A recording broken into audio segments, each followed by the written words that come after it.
ಜೈ ಹರ್ಷಂ ಜೈ ಹತ್ಯೆ ಸಂಜೀವಿನಿ. ಇದು ರೈತರಿಗೆ ಜಲಸಂಜಯ್ ಅಂತ ಹೊಸ ಪ್ರಾಜೆಕ್ಟ್. ಇದು ಜಮೀನಿಗೆ 1 ಎಕರೆಗೆ 5 ಕೆಜಿ ಹಾಕ್ಬೇಕು.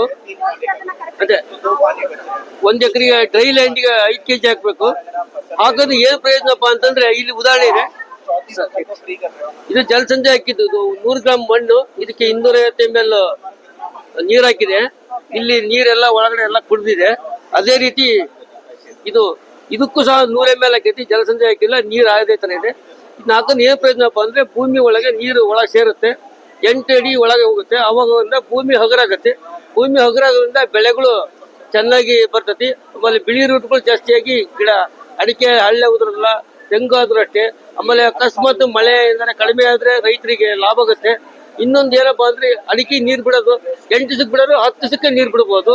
ಆ ರೀತಿ ದೊಡ್ಡ ಲಾಭ ಇದೆ ರೈತರಿಗೆ. ಪ್ರತಿಯೊಬ್ಬರು ಡ್ರೈ ಲ್ಯಾಂಡ್ ಮತ್ತು ಯಾವುದೇ ತೋಟ ಬೆಳೆಗಾರರು, ಸರ್ಕಾರಿ ಬೆಳೆಗಾರರಾಗಲಿ ಇದನ್ನ ಜಲಸಂಜಯ್ ಹಾಕೋದ್ರಿಂದ ಅತ್ಯುತ್ತಮವಾದ ಲಾಭವನ್ನು ಪಡಿಬಹುದು ಅಂತಂದು ನಮ್ಮ ಆರ್ಚೆ ಪರವಾಗಿ ನಾವು ಹೇಳ್ತಾ ಇದ್ದೀವಿ.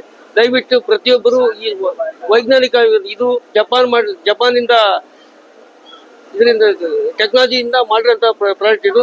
ದಯವಿಟ್ಟು ಪ್ರತಿಯೊಬ್ಬರು ಉಪಯೋಗಿಸ್ರಿ.